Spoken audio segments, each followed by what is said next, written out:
Madame, Messieurs, merci de rester avec nous, de nous rejoindre pour ce nouveau numéro de votre magazine Femmes. Femme reçoit pour vous aujourd'hui une jeune dame. Il s'agit de Stari Dorcas Akendi. Elle est servante de l'Éternel. Elle est également travailleuse. C'est une femme travailleuse. Elle est licenciée en management. C'est avec elle que nous allons parler de l'apport de la femme dans le développement d'un pays. C'est un sujet très vaste, mais on va essayer de les décortiquer et d'apporter justement un peu de lumière sur cette question. Bienvenue à vous. Merci. Vous allez bien? Oui, ça va très bien. Vous êtes fière d'être femme? Oui, je le suis en tout cas. Vous l'êtes. Et pour vous, s'il faille parler de la femme en quelques mots, comment vous la définissez? Bon, personnellement, je définis une femme comme étant un être à part entière. De la même manière que l'homme l'est, la femme l'est aussi. Et deuxièmement, je définis une femme comme étant une aide que Dieu a créée pour l'homme. Et troisièmement, je définis la femme comme étant une nouvelle manière que Dieu veut que le leadership soit exercé. Parce que quand on parle de terme leadership, on voit généralement des hommes autoritaires, mais la femme, je pense qu'elle est aussi une autre forme de leadership que Dieu veut que le monde puisse connaître. Et cette femme-là dont on parle aujourd'hui, c'est quand même une femme à plusieurs dimensions. On ne sait pas trop la situer à un certain moment. On pense qu'il y a cette femme qui est éveillée. On pense aussi qu'à côté d'elle, il y a celle-là qu'il faut encore sensibiliser pour pouvoir comprendre ce qu'elles ont apporté. On parle de l'apport de la femme dans le développement d'une nation. Ça veut dire qu'avant, la femme n'apportait pas. C'est pourquoi il faut la sensibiliser un peu plus. Exactement. Comment vous voyez la femme aujourd'hui? Est-ce qu'elles ont compris leur rôle? Bon, moi, je pense que le combat a quand même été mené. La lutte a quand même eu lieu parce qu'on sait que dans le temps, c'était un peu compliqué. La femme n'avait pas accès à l'éducation, pas accès à des droits, à beaucoup de choses.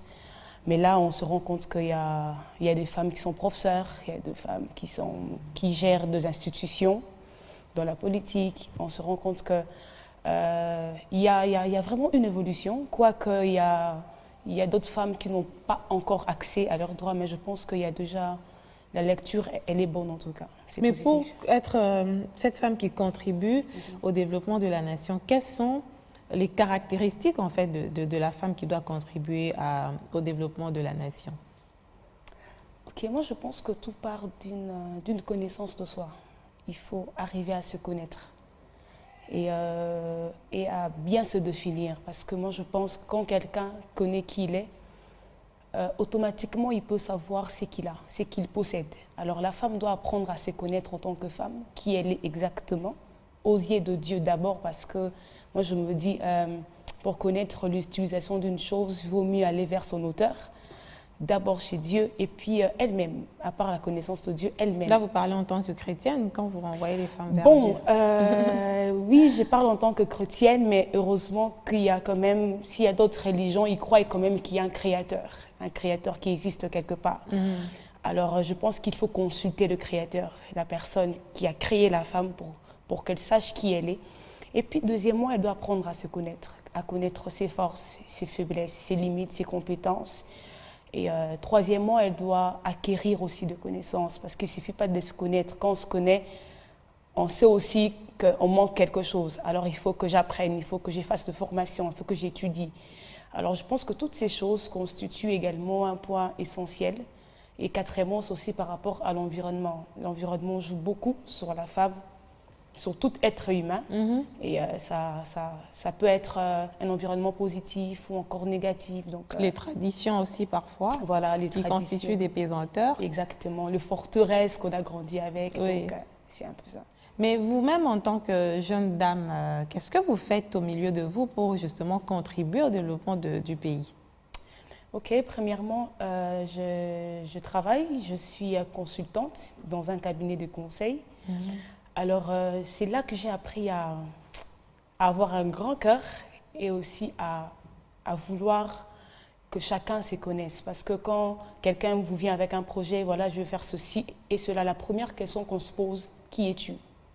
Qu'est-ce que tu as qui te garantit que tu peux amener à bien ce projet? Alors, c'est là que j'ai développé cette conscience de vouloir d'abord se connaître, Même avant de se lancer dans quelque chose, est-ce que tu as des capacités qu'il faut dans ça? Donc, deuxièmement, comme je vous ai dit, je suis servante de Dieu, certes dans mon église, mais aussi je prends en charge un ministère. Donc, je suis responsable d'une structure de jeunes. Alors, déjà dans mes messages, je martèle aussi sur ça, parce que je me dis... Qu'est-ce que vous dites aux femmes?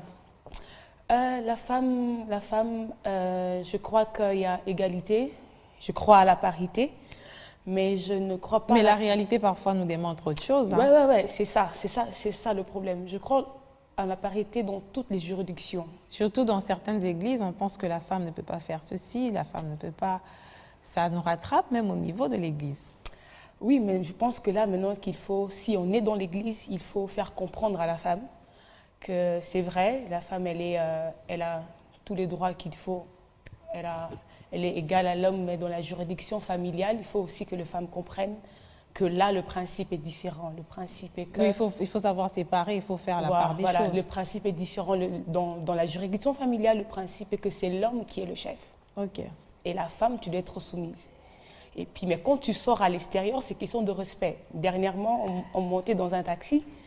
J'ai beaucoup aimé l'histoire. Alors, il y a deux messieurs qui sont entrés et puis je suis venue pour rentrer. Le monsieur descendu, il veut me faire entrer. J'ai dit, pour te mettre au milieu? J'ai dit, pourquoi vous voulez entrer? Oh non, vous les femmes, vous n'êtes pas soumises. Dit, dans un taxi? Ici, ce n'est pas la famille, ici, ce n'est pas le mariage. Je pense Oui. qu'il faut comprendre, ici, c'est le respect. Il faut qu'on se respecte. La soumission, parlez-moi dans un cadre de mariage. Ça, on est dans un taxi. Alors, c'est là, mais l'homme la femme est naturellement faible, il faut la protéger bon, en cas de danger, tout ça. C'est là maintenant, non, vous qui étudiez beaucoup ces derniers temps, voilà, nous dans vous le êtes très temps, belle. Ce n'était pas comme ça, nos mamans. Et c'est là que j'ai compris qu'il y a vraiment une tradition que les gens pensent que, ok, et je pense que c'est vraiment un grand travail à faire. Il y a encore beaucoup de choses à faire. Il y a aussi un travail qu'il faudra faire sur l'homme, évidemment, parce que... Et surtout en tant que jeune, c'est maintenant qu'il faut le faire, inculquer aux jeunes qui doivent aussi laisser considérer les femmes comme des personnes à part entière. Exactement. Et qu'est-ce que l'Église fait par rapport à ça? Bon, déjà là, je vois qu'il y a un changement dans le sens où aujourd'hui les femmes peuvent prêcher. Autrefois, ça ne passait pas. Mais aujourd'hui, on peut assister des femmes qui prêchent, des femmes qui sont même responsables des églises. Je pense que ça... C'est déjà un point positif. Et puis, deuxièmement, c'est par le type de message qu'on donne. Faire comprendre à la femme comment est-ce que Dieu le voit et aussi comment est-ce que Dieu voit l'homme. Aussi, troisièmement, je dirais par des activités. Dans beaucoup d'églises, il y a des réunions des mamans, tout ça là, où il y a des programmes où on sensibilise la femme, on enseigne la femme et qu'elle travaille, qu'elle bosse, qu'elle a des talents, qu'elle a des compétences et qu'elle peut aller de l'avant. L'apport de la femme est quand même échelonné à plusieurs niveaux. Les gens pensent que pour être utile, il faut devenir député, il faut devenir ministre, il faut devenir secrétaire général, il faut ceci. Mais est-ce que c'est ça, là? C'est ça vraiment qui démontre ou qui reflète que cette femme est importante dans la société? Bon, il n'y a pas que ça. Hein, parce que je me dis, tout le monde n'est pas appelé à être député, tout le monde n'est pas appelé à être ministre. Mais tout le monde a un talent qu'il peut mettre en exercice et aider son environnement à son niveau. Chacun à son niveau peut faire quelque chose pour évoluer.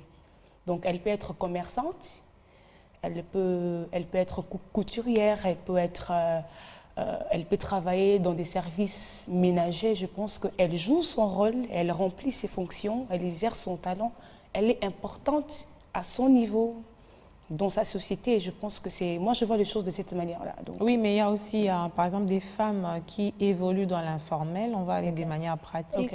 Ces femmes qui vendent dans les marchés, mais qui scolarisent leurs enfants. Les enfants deviennent des personnes utiles dans la société. Ces femmes-là aussi contribuent d'une manière ou d'une autre dans le développement de la société, non? Effectivement, parce que déjà là, comme vous avez dit, c'est l'éducation de l'enfant. Scolariser un enfant... par le beignet que tu vends, par des légumes que tu vends, scolariser un enfant, élever un enfant, moi je pense que c'est grand. Et tout commence par là, parce qu'on dit même que la famille, c'est la cellule de base d'une nation, donc tout commence par là.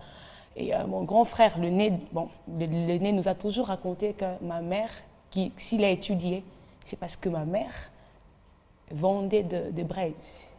C'est vrai qu'aujourd'hui, la situation, elle est différente. Oui, mais ça a dans le changé, temps, mais... mon frère a étudié comme ça. Donc, quand je le vois, il est architecte. Quand je le vois, je vois les braises qu'il a emmenées là où il est. Oui, oui, Ouais, oui. exactement. Et la femme, de manière générale, comme on dit, éduquer une femme, c'est éduquer toute une nation. Comment vous analysez cet adage-là? Bon, éduquer une femme, éduquer toute une nation, je commence à me poser beaucoup de questions avec ça. Parce que je me dis, je vois comme si on prenait toute la responsabilité de l'éducation de la nation et on le met sur la femme. Or que c'est pas forcément ça. Parce que C'est injuste? bon, c'est pas que c'est injuste, mais il faut qu'on arrange un peu. Parce que, à moins que ce soit une famille monoparentale, je comprendrais. Mais dans une famille où il y a le père, il y a la maman, je pense que l'éducation, elle est partagée. Mais de manière naturelle, l'éducation, Ouais. on renvoie ça généralement, c'est une responsabilité de la femme. Le papa va chercher à manger, ça c'est vraiment de manière assez traditionnelle. Ok. La maman reste pour préparer, arranger la maison, c'est elle qui est tout le temps à la maison. Vous trouvez que c'est quand même péjoratif? Que dirons-nous alors de femmes qui travaillent aussi le matin comme le mari? Elles ont aussi. toujours cette responsabilité d'avoir un œil sur la Oui, je famille. refuse pas, mais elle sort le matin. Elle part aussi au boulot, elle rentre à 17h, 18h. Alors moi, je pense que cette manière de voir, c'était dans le temps, parce que la femme était ménagère. Elle était là, du matin au soir, elle s'occupait de tout, de la maison. Là, la femme pense travailler, la femme pense bâtir une entreprise, la femme pense faire ça. Et je pense que à ces niveaux-là, le rôle est partagé. La femme, Mais c'est quand même un cliché qui aura du mal à quitter dans ouais, la tête de peut-être 4 plusieurs. siècles après, hein, on espère que 4 siècles après, les choses Ça vont- peut changer, ça peut oui, changer. parce que par exemple, vous voyez, quand il y a un enfant qui réussit, le papa, il se tape la poitrine, il dit, Ah, ça ça. c'est mon fils. Quand ça ne marche pas, va chez ta mère, c'est ta mère. Et parfois, il dit à la maman, tu as vu ce que ton fils a fait? Ah, mon fils, je l'ai fait seul. C'est quand même des réflexes qui Yeah, exactement. renvoient toujours assez des responsabilités à la femme. Et on a l'impression que quand la femme échoue, c'est très grave.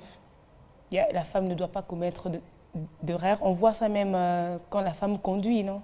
Chez les chauffeurs. Oui, oui, oui. Quand c'est un homme, on se comprend. Quand c'est la femme, trouve un chauffeur. On voit ça en route. Tu te dis, mais ok, pourquoi c'est la femme? Pourquoi c'est la femme qu'on agresse? Pourquoi c'est la femme? Et je pense que, comme vous avez dit, ça prendra du temps, mais on se bat, je pense que ça va changer. Ça va S'il y a changer. des choses à corriger justement dans la manière dont la femme se conduit aujourd'hui, qu'est-ce que vous lui direz? Qu'est-ce qui lui manque pour qu'elle puisse réellement être le reflet de cette étoile qui doit briller pour que la nation marche? Je pense que, premièrement, la femme doit avoir des valeurs. Quand je parle des valeurs, je parle de choses à faire et de choses à ne pas faire. Je sais, quoi qu'il arrive, je ne vais pas trahir quelqu'un. C'est une valeur que je me donne, c'est une discipline que je me donne. Surtout dans le monde où on est, le mal va de pire en pire, je pense qu'il faut vraiment avoir des valeurs. La femme doit avoir des valeurs. Et deuxièmement, surtout dans le milieu de la jeunesse, la femme doit apprendre à dire non. La femme doit apprendre à dire non. Quand je parle de non, non à la lâcheté, non à la corruption, non à du fait que, ok, je ne ferai pas mon interrogation, le prof est là ou l'assistant est là, je peux glisser quelque chose.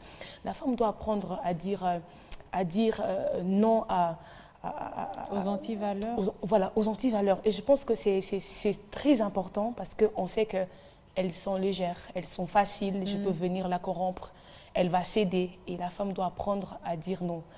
Et aussi, c'est quelque chose que j'aime dire, la femme doit savoir ce qu'on appelle l'art de s'arrêter. Alors je dirais l'art de savoir s'arrêter. Vous savez, parfois on est poussé par un instinct négatif, je dis, parce que quand ça ne marche pas, il faut essayer encore, il faut essayer encore. Il y a des choses quand ça ne marche pas, il faut d'abord rentrer pour te demander pourquoi ça n'a pas marché. Peut-être que ce n'est pas un domaine de prédilection, ou peut-être que tu n'es pas compétent pour ça, ou peut-être que tu peux mettre quelqu'un d'autre. L'art de s'arrêter. Oui, l'art, il faut vraiment apprendre, il faut que la femme apprenne ça. Non pas, surtout du fait que... Mais l'arrêt peut prendre beaucoup de temps et puis te réduire au néant. Hein. Non, À un certain moment, tu ne sais plus te relever parce que tu as pris beaucoup de temps pour réfléchir et te dire, bon, ok, j'ai échoué, c'est fini. Non, je ne prends pas ça dans ce sens-là. Je prends ça dans le sens où on nous a appris qu'il y a la parité, voilà, ok. Parce que l'homme peut le faire, je peux le faire. Or, parfois, il y a des domaines, il y a des choses que tu sais que, de par ma force physique ou encore de par la mentalité que j'ai, je ne pense pas que je pourrais affronter. Non, je pense que c'est plus ta mentalité. C'est comme quoi que la femme ne peut pas faire par rapport à sa force physique. Bon, maintenant là, on voit des femmes qui font le sport. C'est ce sport qu'on appelle, où ils transportent des colis de 50 kilos, tout ça là. Mais après, on vous dit que cette femme aura du mal à concevoir. J'ai vu des femmes qui travaillent dans les services de gardiennage, par exemple. Elles font beaucoup de sport pour s'entraîner et puis après, elles deviennent des bodyguards. Comment on va les appeler? Bodyguards, je ne sais pas. Donc, il n'y a plus de barrières en fait aujourd'hui. Ouais, mais en tant que femme, moi je me dis, c'est une expression très différente de la manière dont on doit exprimer nos compétences. Je ne dois pas prêcher comme un homme prêche pour prouver aux gens que je peux aussi le faire. Je peux prêcher tout en... Changer la voix et tout. Voilà, et puis devenir un peu... Non, je peux prêcher tout en utilisant ma féminité. Et puis en tant que femme, j'ai fait passer le message. Et je pense même que c'est la chose qui manque. La femme, avec son art, avec son expression, avec sa manière de faire, cette douceur naturelle qu'elle a, je pense que c'est la chose qui manquait. Et je pense que si la femme comprend qu'elle peut tout faire en utilisant ce qu'elle a, je pense que ça fera quelque chose. Est-ce que c'est un atout d'être une femme? Oui, comment ça? C'est un atout. Premièrement, je dirais que c'est par la femme qu'il y a reproduction. Donc si aujourd'hui, il y a les hommes, l'humain, tout ça là, c'est vrai que la médecine est en train aussi d'évoluer où on peut passer par des inséminations, mais je pense que l'apport de la femme est toujours important. Oui, mais c'est la femme qui porte. C'est la femme qui porte tout ça là. Jusqu'à ce qu'ils trouvent des solutions. Des solutions autres. Bon, on ne le souhaite pas, mais jusque-là, c'est la femme qui a encore cette primeur de porter la grossesse, malgré la technologie. Oui, déjà là, c'est quelque chose qu'on peut pas nous l'enlever, même si on fait quoi. Ça, on garde ça pour nous, c'est inné, c'est pour nous, voilà. C'est un avantage. On est dans le secret de Dieu, comme les gens le disent, c'est que femme veut, Dieu le veut. Waouh, ok. Il y a des gens qui le disent, mais ma Bible ne me dit pas ça. La Bible te dit quoi? Ma Bible ne me dit pas ça. Parce que si vraiment ce que femme veut, Dieu le veut, femme a voulu manger le fruit, Dieu n'a pas voulu ça. Ok. Mais à un certain moment, on a l'impression que quand la femme pleure, quand la femme se met à prier, il y a une certaine sensibilité du cœur de Dieu. Il est obligé de répondre. Vous voyez dans les couples, quand il y a des problèmes, et puis je vais le dire en lingala, la femme disait là, est-ce qu'un homme va dire à une femme, même si la femme complique? Non, pas forcément.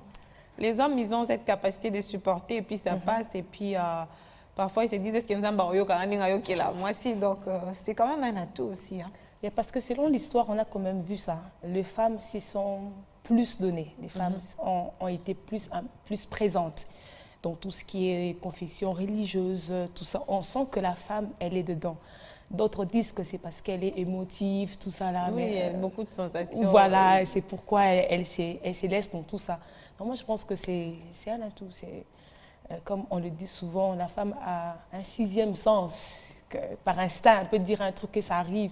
Tu vois, c'est Dieu. C'est pas forcément Dieu, mais bon, tu as juste l'instinct naturel que tu as cette sensibilité-là et puis après, voilà. Mais il y a aussi un autre combat par rapport à la jeunesse, c'est ce que nous sommes en train de vivre aujourd'hui. D'un côté, il y a cette responsabilité qu'il faudrait leur transmettre, éveiller en eux, c'est-à-dire leur dire qu'écoutez, l'avenir de ce pays est entre vos mains, mais de l'autre côté, il y a une influence que l'on peut considérer un peu négative par rapport aux réseaux sociaux. Les jeunes filles, par exemple, elles rêvent parce qu'il y a des influenceuses qui vendent du vent et qui leur disent qu'il suffit de faire ceci pour être riche, s'acheter des habits à 5 000 € une pièce, avoir des sacs, avoir une garde-robe garnie, voyager, tout ça. Il y a quand même un danger qui se présente avec cet avènement des réseaux sociaux qui a pris de l'ampleur et puis les défis réels que nous avons sur le terrain, n'est-ce pas? Exactement. Mais exactement. comment gérer ça selon vous? Moi, je pense que tout part de l'éducation. Tout part de l'éducation. Vous savez, il y a certaines choses qu'on ne fait pas, non pas parce qu'on est chrétien. Non. Certaines choses qu'on ne fait pas simplement parce qu'on a été éduqué d'une certaine manière. Dans ma famille, j'ai appris que lorsque je vois quelqu'un, quand je vois un supérieur, je me lève, je lui laisse la place. J'ai appris que quand je vais passer et qu'il y a une maman ou un papa qui veut passer, je m'arrête, je lui laisse la place.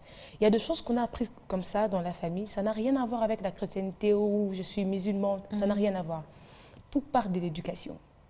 Quand quelqu'un est bien éduqué, ça réduit quand même le risque de la compromission. Quoique, il y a aussi de ceux qui sont bien éduqués qui après... mais moi, je crois que l'éducation joue un très grand rôle et les parents doivent serrer de ces côtés-là. Mais apparemment, les parents aussi sont défaillants. Hein.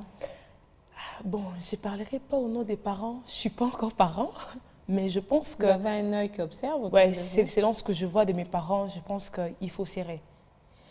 Moi, par exemple, j'ai eu mon premier téléphone à 6e des humanités. Mon père était très dur.